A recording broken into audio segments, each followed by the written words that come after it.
તો પરાગનયન ઉપર આપણે હતા પરાગરજનું પરાગાસન ઉપર સ્થાપિત થવું, જેની અંદર પરાગવાહકો આપણો ટોપિક હતો. જૈવિક અને અજૈવિક પરાગવાહકો ખૂબ જ મહત્ત્વનો ટોપિક બધી જ એક્ઝામની અંદર, જેમાં અજૈવિક પરાગવાહકો આપણે જોયું જેની અંદર પવન અને પાણીનો સહારો લેવાતો. તો ખૂબ જ ઓછી એવી વનસ્પતિઓ હતી કે જે મુખ્યત્વે અજૈવિક પરાગવાહકોનો ઉપયોગ કરે છે, જેમ કે પવન અને પાણી. પછી પવનની અંદર આપણે 2 થી 4 વસ્તુઓ યાદ રાખવાની હતી કે પવન પરાગિત અથવા તો વાત પરાગિત વનસ્પતિઓ છે તો એની જે પરાગરજ છે હલકી હોય જેથી વ્યવસ્થિત ઉડી શકે, ચીકાશ રહિત હોય. પ્લસ આવી જે વનસ્પતિઓ છે એની અંદર પરાગાશય અથવા તો પરાગાસન છે તે ખુલ્લા, મુક્ત, લાંબા, રોમયુક્ત, કે જેથી તે પરાગરજને પવનમાંથી ગ્રહણ કરી શકે. પ્લસ વાત પરાગિત વનસ્પતિઓ છે એના બીજાશયની અંદર એક જ અંડક જોવા મળે. પ્લસ વાત પરાગિત વનસ્પતિઓ ઘણા બધા પુષ્પો ધરાવે. મકાઈ અને ઘાસ એનું એક્ઝામ્પલ હતું.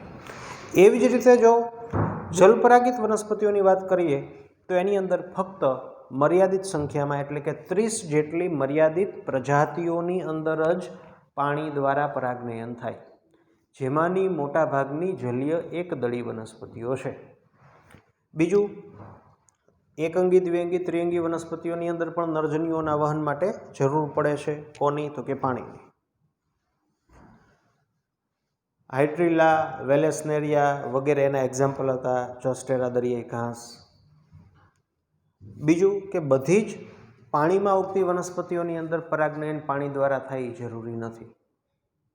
જલીય લીલી અને જળકુંભી જે છે વોટર હાયસિન્થ, કે જે પાણીમાં જ ઉગે છે પરંતુ એના જે પુષ્પ છે એ ઉપર સપાટી ઉપર હોય, એની અંદર પરાગનયન જે સ્થળજ વનસ્પતિઓ છે એની માફક જ થાય, મીન્સ કે પવન દ્વારા અથવા કીટકો દ્વારા.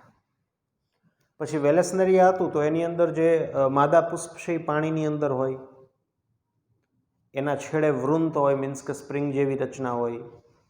જ્યારે પરાગરજ મુક્ત થતી હોય ત્યારે માદા પુષ્પો કે જેના છેડે વૃંત સ્પ્રિંગ જેવી રચના હોય એમ ખુલે અને માદા પુષ્પો ઉપર જાય અને પરાગરજ છે એ મુક્ત થાય.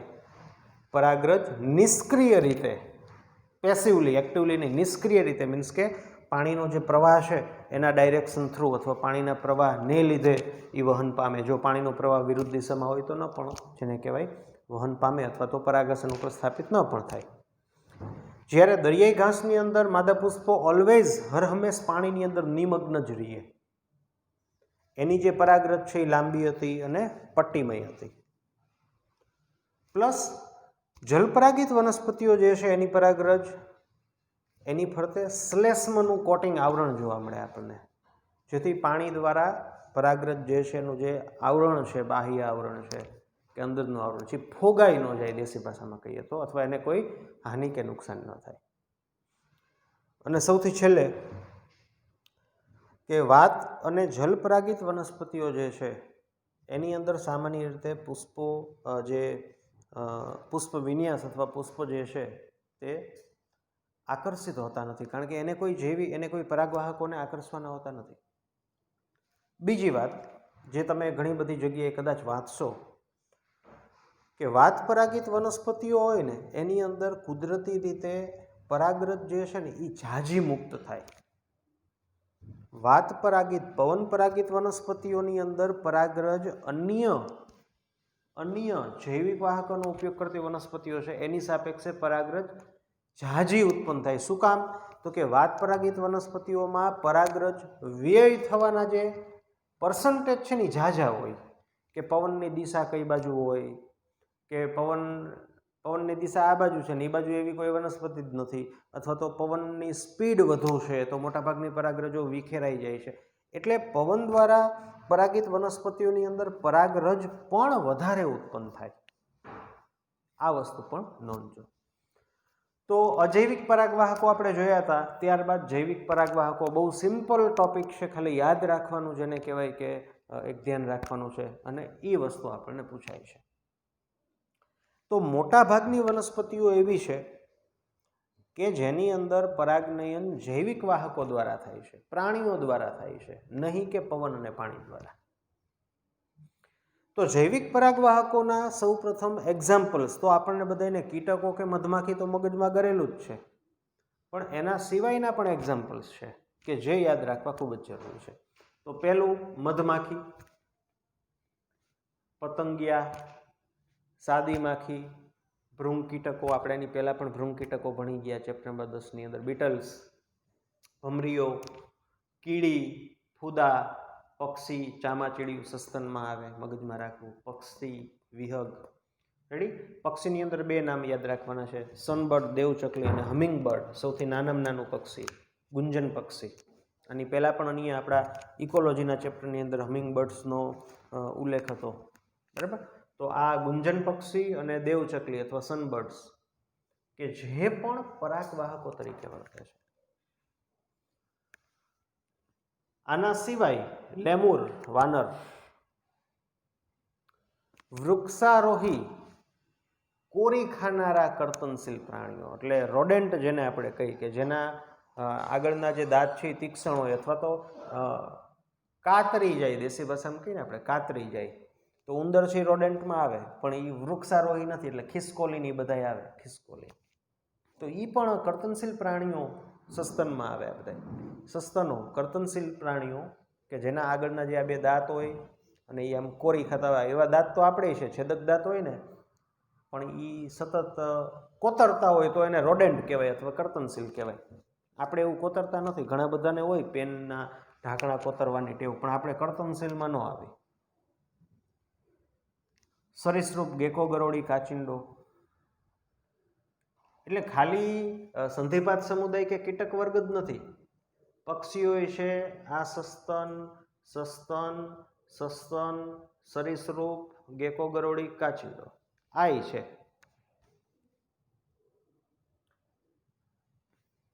મધમાખી મુખ્ય પ્રભાવી જૈવિક વાહકો છે, એટલે કે મધમાખી દ્વારા પરાગનયન ઘણા બધા પ્રકારની વનસ્પતિઓની અંદર થાય, અથવા મેક્સિમમ એમાઉન્ટમાં જે વનસ્પતિઓ પરાગવાહક તરીકે જૈવિક વાહકનો ઉપયોગ કરે છે તો એમાં મધમાખી છે. મધમાખી મુખ્ય પ્રભાવી જૈવિક વાહકો છે. એટલે જ આપણે કાલના લેક્ચરમાં ઓલી આઇન્સ્ટાઈનવાળી ચર્ચા કરી હતી કે મધમાખી જો ગાયબ થાય ને તો મોટાભાગની વનસ્પતિઓની અંદર પરાગનયન થાય નહીં, જેથી એનું અસ્તિત્વ ટકે નહીં, પ્રજનન ન થાય, આગળની સંતતિ ન બને અને આખું નિવસનતંત્રનું ચક્ર તૂટે, પ્રાણીઓ જેને કહેવાય કે ભૂખે મરે અને બધાનું અસ્તિત્વ ખોરવાય. તો આટલો જે પોઈન્ટ છે એની અંદર એક્ઝામ્પલ મહત્વના છે કે મધમાખી ને કીટકો નહીં, પ્રાણીઓ પણ છે, પક્ષીઓ પણ છે. એમાં કયા પક્ષી ખબર હોવી જોઈએ? સરીસૃપમાં ગેકો, ગરોળી, કાચિંડો પણ છે. સસ્તનની અંદર ચામાચીડિયા છે, લેમુર છે, કર્તનશીલ પ્રાણીઓ, વૃક્ષારોહી કર્તનશીલ પ્રાણીઓ બધાય નહીં, આ પણ છે. બાકી આના તો જનરલી વાંધો નથી આવતો, આ તો યાદ રહી જાય. તો પહેલી વસ્તુ કે જૈવિક વાહકોની અંદર એક્ઝામ્પલ્સ, કે કયા કયા એક્ઝામ્પલ્સ અથવા કોણ કોણ જૈવિક વાહકો તરીકે વર્તે છે. આના સિવાયના પણ છે, તમે કોઈ રેફરન્સ બુક વાંચશો તો આના સિવાયના પણ તમને નામ મળશે, પણ આપણે આટલું કરવાનું છે. ચાલો આગળ. જેવી રીતે વાત પરાગિત વનસ્પતિના લક્ષણો હતા કે એના પુષ્પો રંગબેરંગી નથી, કારણ કે એને કોઈને આકર્ષવાના નથી, એની જે પરાગરજ છે એ ગયડી નથી, એના જે પુષ્પો છે તે મધુરસ વિહીન છે. તો એવી રીતે આના જે લક્ષણો કે જે એક વખત વ્યવસ્થિત સમજો તો પણ યાદ રહી જાય, કારણ કે આ લોકોને આકર્ષવાના છે. તો આવી વનસ્પતિ અથવા એના ખાસ કરીને પુષ્પો જે છે એના લક્ષણો શું? તો કે મોટે ભાગે જૈવિક વાહકો દ્વારા પરાગિત વનસ્પતિના પુષ્પ મોટા હોય, રંગબેરંગી હોય, મીન્સ કે દલચક્ર છે રંગબેરંગી, વિવિધ પ્રકારના મીન્સ કે રંજક દ્રવ્યો પુષ્પની અંદર દલચક્રની અંદર જોવા મળે, સુગંધયુક્ત હોય અને મધુરસથી સમૃદ્ધ હોય. તો જ એ બધી આ કીટકો ખાસ કરીને આમાંથી તો પોષણ મેળવે. કીટકોને પોષણ જ મધુરસમાંથી હોય.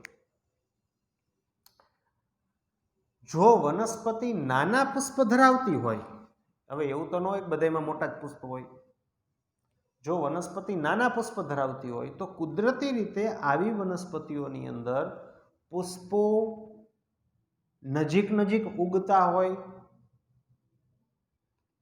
અને પુષ્પો એકઠા થઈને, એટલે એ કાંઈ આમ હાથે એકઠા ન થાય પણ કુદરતી રીતે જ નજીક નજીક ઉગે અને આકર્ષક એક પ્રકારનો વિન્યાસ, પુષ્પ વિન્યાસ ધરાવે કે જેથી કીટકો અથવા જૈવિક વાહકો છે એના તરફ આકર્ષિત થાય.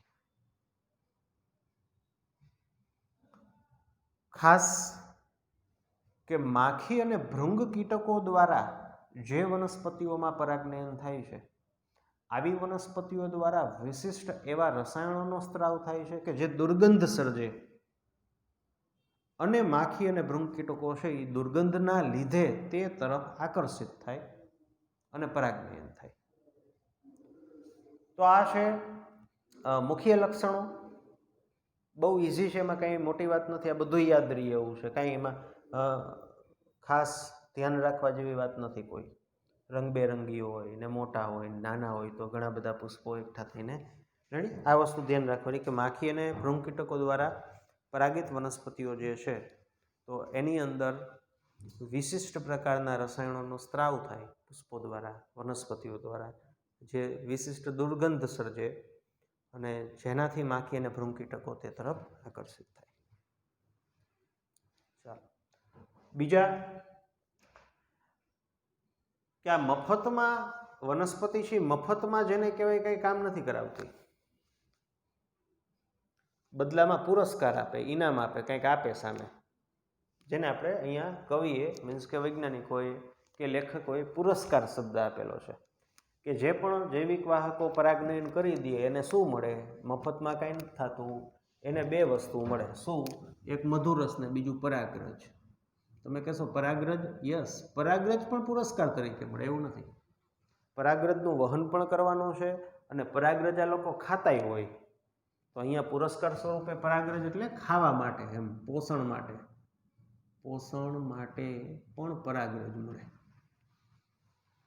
આપણે ભણી ગયા ને પરાગરજનો પોષણ તરીકે ઉપયોગ કરે છે મનુષ્ય અને ઘોડાની રેસમાં, અને રેસમાં ભાગ લેતા ઘોડાઓ અને આ અંતે, એટલે આને એ મફતમાં મળી જાય. પરાગરજની અંદર આમે પુષ્કળ પ્રમાણમાં ઘટ કોષરસ જોવા મળે, પોષક દ્રવ્યો.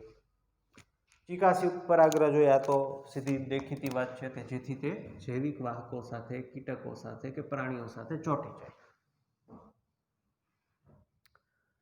તો આ સાદો પુરસ્કાર. હવે વિશિષ્ટ પ્રકારના પદ્મશ્રી પુરસ્કારની ચર્ચા કરીએ તો અમુક કિસ્સાઓ એવા છે કે જેમાં આના સિવાય બીજા બેનિફિટ પણ છે.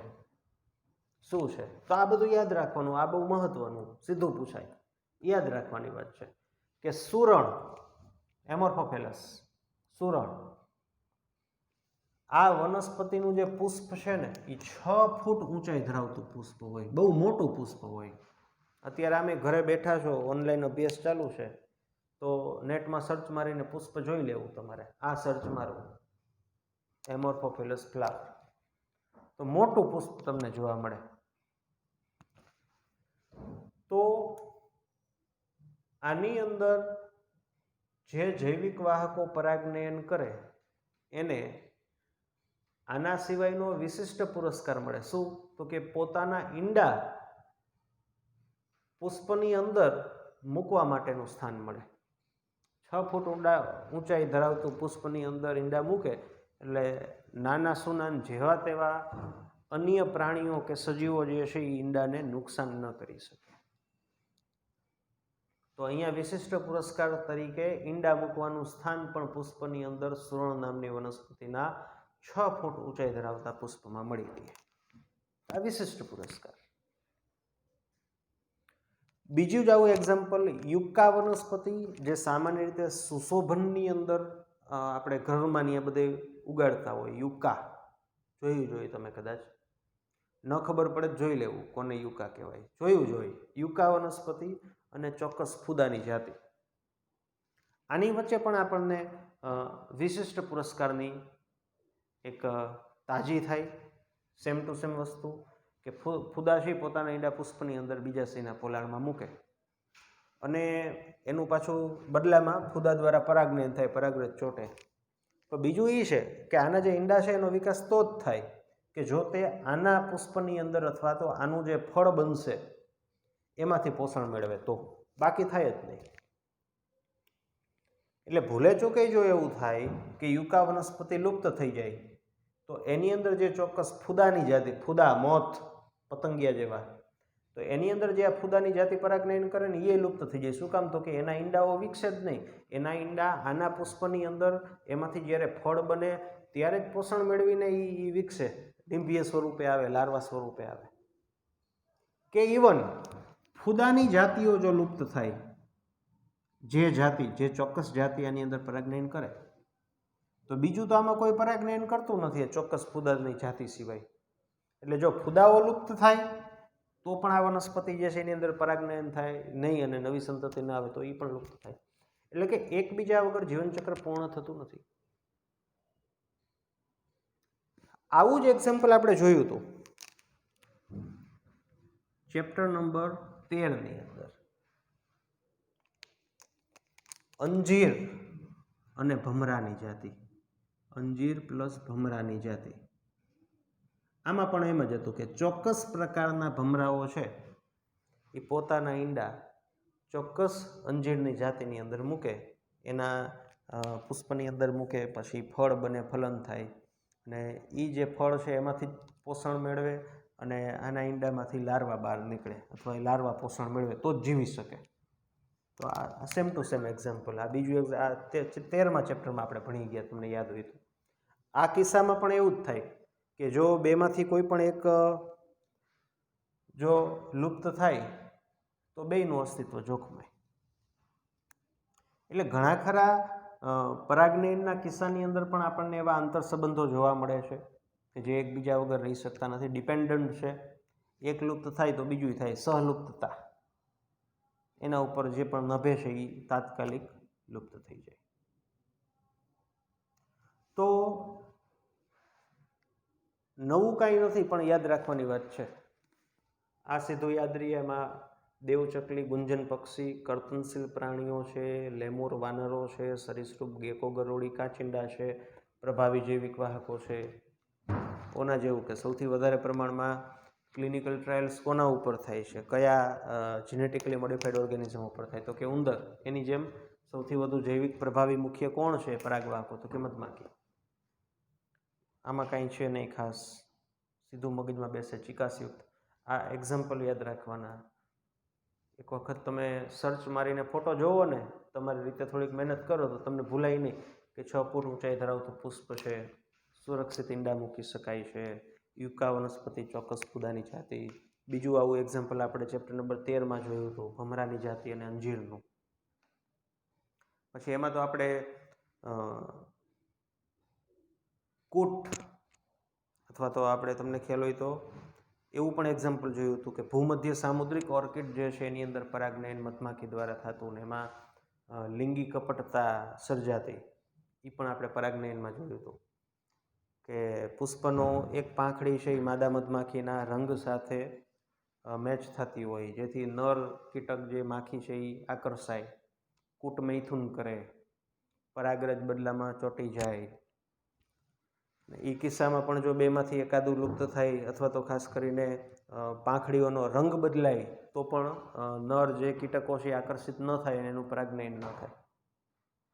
ચાલો, પછી ઘણા ખરા સજીવો એવા પણ છે, કીટકો એવા પણ છે કે જે કોઈ પરાગનયન કરતા નથી અને મફતમાં જેને કહેવાય પુરસ્કારનો લાભ લે છે.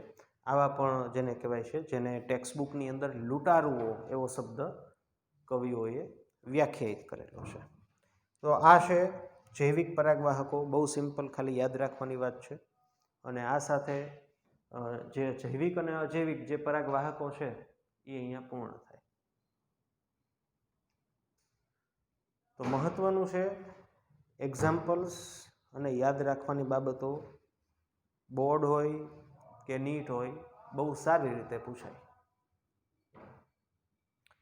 તો હજી આગળ આપણે પરાગનયનની જ વાત કરવાની છે. જે મેં તમને કીધું એમ સ્વપરાગનયન કે પરપરાગનયન, સ્વપરાગનયનના ગેરફાયદા શું છે, એને કેવી રીતે અટકાવી શકાય, કુદરતી રીતે વનસ્પતિઓમાં એવું તે શું થાય છે જેથી સ્વપરાગનયન અટકે, શા માટે અટકાવવું જોઈએ સ્વપરાગનયન. તો કે જો સ્વપરાગનયન થાય, સતત ને સતત પોતાની પરાગરજ પોતાના અંડકોષોનું ફલન કરશે તો નવી ભિન્નતાઓ સર્જાશે નહીં. એક સમય એવો આવશે કે જે બનતી વનસ્પતિ છે એની અંદર કોઈ એવા ખાસ વિશિષ્ટ ભિન્ન લક્ષણો નહીં હોય જેથી પર્યાવરણ સામે ટકી ન શકે. આને આપણે સાદી ભાષામાં અંતઃસંકરણ દબાણમાં વધારો થયો એમ કહેવાય, એમ કહીએ છીએ આપણે. તો કુદરતી રીતે વનસ્પતિઓ દ્વારા પણ એવું કંઈક થાય છે કે જેથી સ્વફલન અટકે. કારણ કે મોટાભાગની જે વનસ્પતિઓ છે એની અંદર દ્વિલિંગી પુષ્પ ઉત્પન્ન થાય, કે એક જ પુષ્પની અંદર પુંકેસરી જોવા મળે અને સ્ત્રીકેસરી જોવા મળે. તો સ્વફલન થવાની શક્યતા છે જ, પણ કુદરતી રીતે પણ વનસ્પતિઓ દ્વારા કંઈક એવું થાય છે. શું થાય છે આપણે ભણવાનું છે. પ્લસ કૃત્રિમ રીતે પણ આપણે અટકાવી શકીએ. કૃત્રિમ રીતે પણ આપણે એવું શું કરીએ અથવા શું કરી શકીએ કે જેથી સ્વફલન અટકે. તો આવી બે વસ્તુઓ આના પછીના ટોપિકની અંદર આપણે ભણવાની છે કે કુદરતી રીતે વનસ્પતિઓની અંદર એવી કેવી ટેકનિક છે, શું છે કે જેથી સ્વફલન અટકે, પ્લસ કૃત્રિમ રીતે આપણે શું કરી શકીએ કે જેથી પણ સ્વફલન અટકી શકે. તો મળીએ આવતા લેક્ચરની અંદર.